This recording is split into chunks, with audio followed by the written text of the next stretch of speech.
स्वागत है आप सभी का मेरे YouTube चैनल संकल्प परीक्षा पर।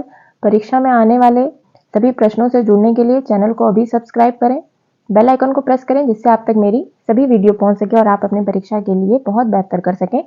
आज हम करने वाले हैं हिंदी के महत्वपूर्ण प्रश्नों को जो आने वाली सभी परीक्षाओं के लिए बहुत ही महत्वपूर्ण है। इस वीडियो में मैंने सभी चैप्टर से क्वेश्चन लिए हुए हैं, इसलिए आप वीडियो को अंत तक जरूर देखें। पहला क्वेश्चन है, श का उच्चारण स्थान क्या है? तो जैसे कि हम श जानते हैं, यह क्या है? श जो है ऊष्म व्यंजन है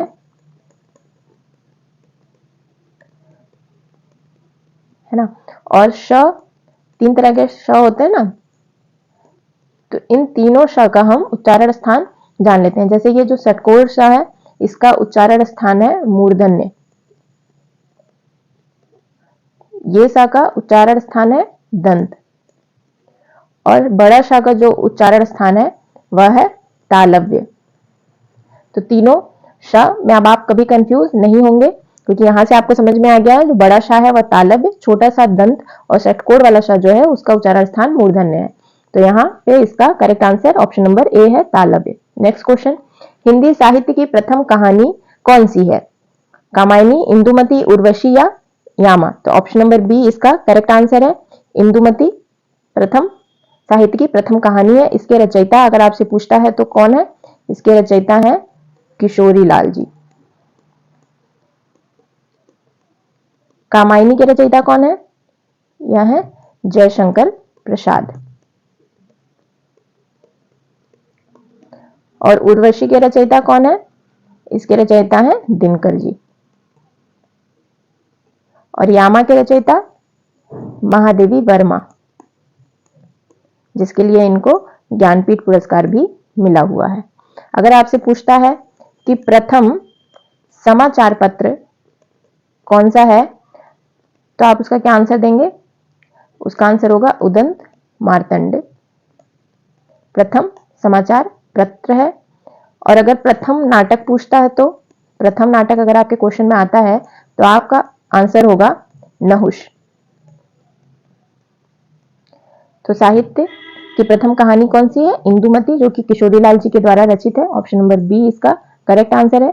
नेक्स्ट क्वेश्चन, चयन में कौन सी संधि है? अयादि, वृद्धि, दीर्घ, गुण? तो ये जो चारों हैं ये किसके हैं? भाग है स्वर संधि के, है ना। और चयन जो है ये अयादि संधि है। अगर इससे संधि विच्छेद पूछता है तो क्या होगा? चे प्लस अन, इसका संधि विच्छेद होगा। ये ऑप्शन नंबर ए इसका करेक्ट आंसर है। चयन अयादि संधि है। स्वर संधि कितने होते हैं? टोटल 5। और अगर संधि पूछता है कितने प्रकार के होते हैं, तो 3। कौन कौन से? स्वर्ग, विसर्ग और व्यंजन संधि। नेक्स्ट क्वेश्चन, हिंदी साहित्य के इतिहास के रचयिता हैं कौन है? तो हिंदी साहित्य के इतिहास के रचयिता जो है, ऑप्शन नंबर ए इसका करेक्ट आंसर है, आचार्य रामचंद्र शुक्ल हैं। इनकी एक प्रमुख रचना है कौन सी? चिंतामणि। भारतेंदु हरिश्चंद्र को क्या कहा गया है? यह हिंदी गद्य के जन्मदाता हैं। हिंदी गद्य के जन्मदाता किसे कहा जाता है? भारतेंदु हरिश्चंद्र। जयशंकर प्रसाद को हम क्या बोलते हैं? यह जो है छायावाद के जनक हैं।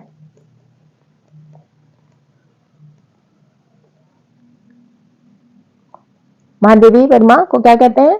इन्हें हम आधुनिक युग की मीरा के नाम से संबोधित करते हैं, आधुनिक मीरा। नेक्स्ट क्वेश्चन, सोहम दूध पीता है वाक्य में कारक बताइए।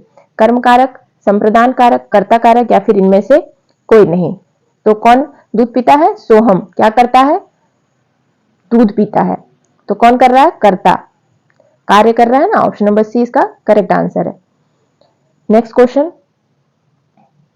किस काल को स्वर्ण काल कहा जाता है? रीतिकाल, भक्तिकाल, आदिकाल या फिर आधुनिक काल?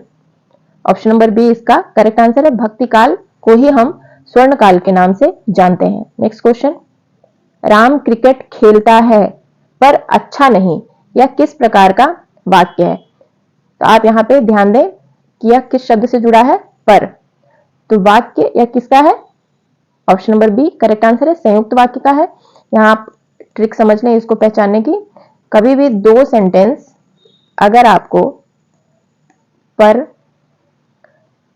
तथा, और या फिर किंतु,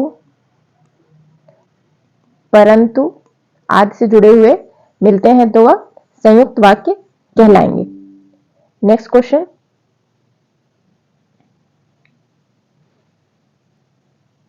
कृदंत प्रत्यय किन शब्दों के साथ जुड़ते हैं? संज्ञा, सर्वनाम, विशेषण या फिर क्रिया। तो प्रत्यय हम किन्हें कहते हैं?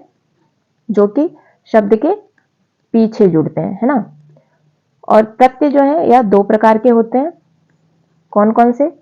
एक तो होता है आपका तद्धित प्रत्यय और एक होता है कृदंत प्रत्यय। तद्धित प्रत्यय जो होता है वो संज्ञा, सर्वनाम और विशेषण के साथ जुड़ते हैं, और कृदंत प्रत्यय जो होता है वह क्रिया के साथ जुड़ता है। तो ऑप्शन नंबर डी इसका करेक्ट आंसर है। कृदंत प्रत्यय किसके साथ जुड़ते हैं? क्रिया के साथ जुड़ते हैं। नेक्स्ट क्वेश्चन, कलियां दरवाजा खोल खोल के जब झुरमुट में मुस्काती हैं, वाक्य में अलंकार बताइए। तो यहां से देखिए, अनुप्रास अलंकार जो होता है उसमें क्या होता है? वर्णों की आवृत्ति होती है। वर्णों की आवृत्ति होती है। उपमा अलंकार में सा, सी, सम आदि लगा होता है, जिसमें भी तुलना की जाए, जैसे चंद्र सा मुख। अब जैसे मानवीकरण अलंकार में क्या होता है कि जैसे कोई भी जो निर्जीव वस्तु है वो मानव की तरह कुछ हरकतें करने लगे, जैसे कि कलियां दरवाजा खोल खोल के। तो क्या कलियां दरवाजा खोल सकती हैं? नहीं। तो यहाँ पे ऑप्शन नंबर डी मानवीकरण अलंकार होगा। नेक्स्ट क्वेश्चन, अत्यंत शब्द में प्रयुक्त उपसर्ग है। तो उपसर्ग हम किसे कहते हैं? जो शब्द के आगे जुड़ते हैं। और प्रत्यय किसे कहते हैं? जो शब्द के पीछे जुड़ते हैं।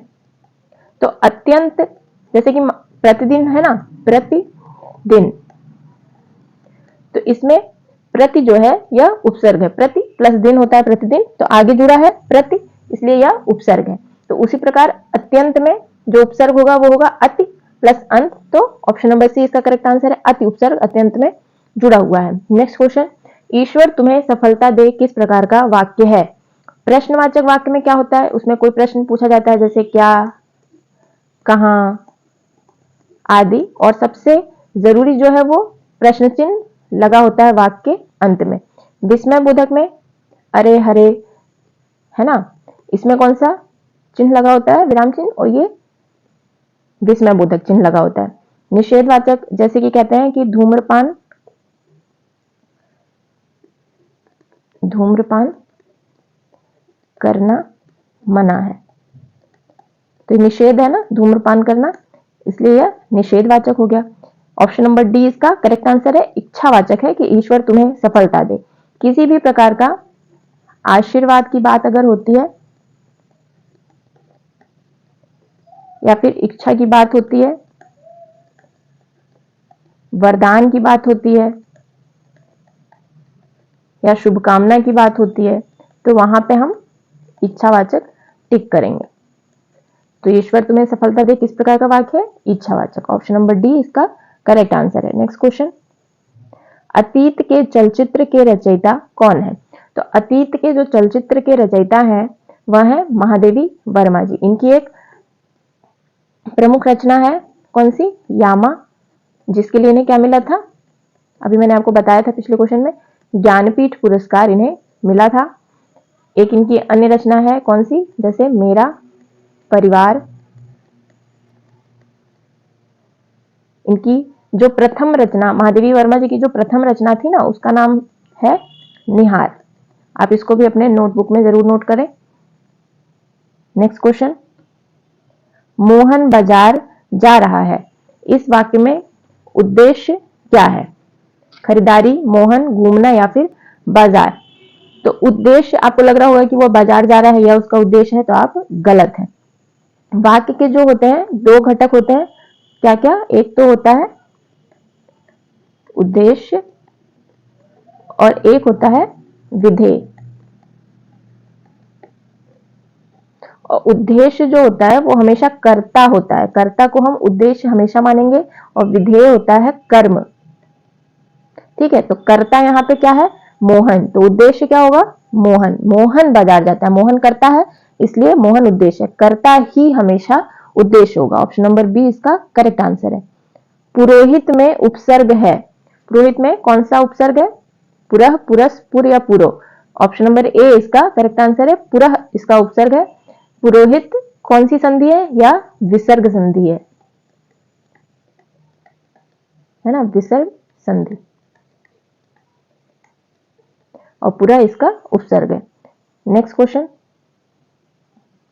इनमें से किस शब्द में न उपसर्ग नहीं है? तो उपसर्ग कहां जुड़ता है? हमेशा शब्द के आगे जुड़ता है।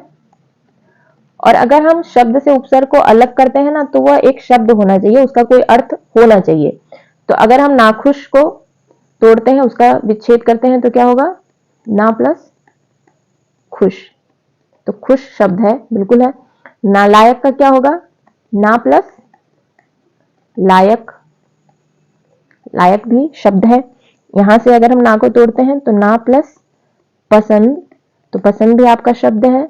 लेकिन यहां से अगर ना प्लस जुक करते हैं तो क्या जुक कोई भी शब्द है? नहीं। इसलिए ऑप्शन नंबर बी इसका करेक्ट आंसर है, या ना उपसर्ग से नहीं जुड़ा है। करेक्ट आंसर बी है इस क्वेश्चन का। नेक्स्ट क्वेश्चन, रमन को नौकरी नहीं करनी है, इसमें को शब्द में कारक बताइए। तो किसको नहीं करनी है? रमन को। क्या हो गया? ये कौन सा ऑप्शन करेक्ट होगा आपका? ऑप्शन नंबर डी, कर्म। क्योंकि कर्म की जो विभक्ति होती है वह को होती है। कर्ता की कौन सी होती है? ने। तो ऑप्शन नंबर डी इसका करेक्ट आंसर है। नेक्स्ट क्वेश्चन, आपका जीवन मंगलमय हो, प्रश्नवाचक, विस्मयवाचक, निषेधवाचक या इच्छावाचक, या किस प्रकार का वाक्य? तो अभी मैंने आपको इसके पहले भी बताया था कि प्रश्नवाचक में प्रश्न चिन्ह लगा हुआ मिलेगा, विस्मयवाचक में आपको या विस्मयबोधक चिन्ह मिलेगा, निषेधवाचक में किसी चीज के लिए मना किया जाएगा। लेकिन इच्छावाचक शब्द या एक प्रकार का आपका जीवन मंगलमय हो एक आशीर्वाद है, और आशीर्वाद अगर किसी वाक्य में दिया जाता है तो वह इच्छावाचक होता है। ऑप्शन नंबर डी इसका करेक्ट आंसर है। नेक्स्ट क्वेश्चन, वैशाख नंदन का हिंदी अर्थ होगा। वैशाख नंदन का हिंदी अर्थ क्या है? शेर, वीर पुरुष, गधा या फिर चीता। बहुत ही इंपॉर्टेंट क्वेश्चन है ये, बहुत सारे क्वेश्चंस आए हुए हैं कई सारे एग्जामों में और लोगों ने इसको गलत ही किया है। तो ऑप्शन नंबर सी इसका करेक्ट आंसर है। गधा को हम वैशाख नंदन कहते हैं। नेक्स्ट क्वेश्चन, हिंदी के प्रथम गद्यकार कौन है? राजा शिव प्रसाद, लल्लू लाल, भारतेंदु हरिश्चंद्र या बालकृष्ण भट्ट। तो ऑप्शन नंबर बी इसका करेक्ट आंसर है। लल्लू लाल को हम प्रथम गद्यकार मानते हैं हिंदी के। इनकी जो एक कृति आप जान लें, बहुत ही महत्वपूर्ण, जो परीक्षाओं में आता है, वह है प्रेम सागर।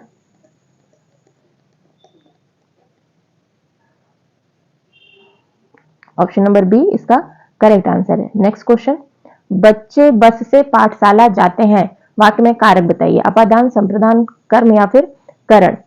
तो से की जो विभक्ति होती है वह किसमें होती है?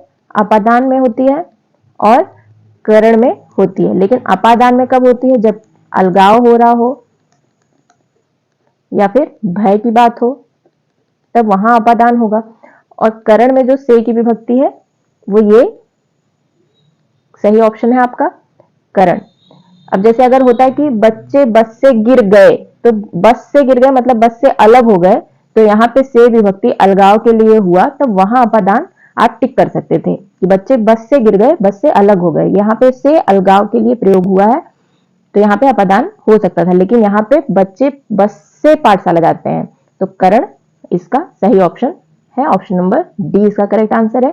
ये आपकी आज की क्लास बहुत ही महत्वपूर्ण प्रश्नों के साथ, आप इसको अच्छे से पढ़िए और पूरा वीडियो आप देखिए। अगर आपको वीडियो पसंद आता है तो वीडियो को लाइक करिए, चैनल को सब्सक्राइब कर लीजिए, बेल आइकन को प्रेस कर लीजिए, ताकि आप इस हिंदी के सीरीज से जुड़े रहें। आप अपनी परीक्षा में बहुत बेहतर अंक लाएंगे। मैं बहुत ही महत्वपूर्ण प्रश्नों को इकट्ठा करके ये वीडियो बनाती हूँ, आपके लिए बहुत ही लाभकारी होगा, तो इसलिए आप चैनल को सब्सक्राइब जरूर कर लें। धन्यवाद।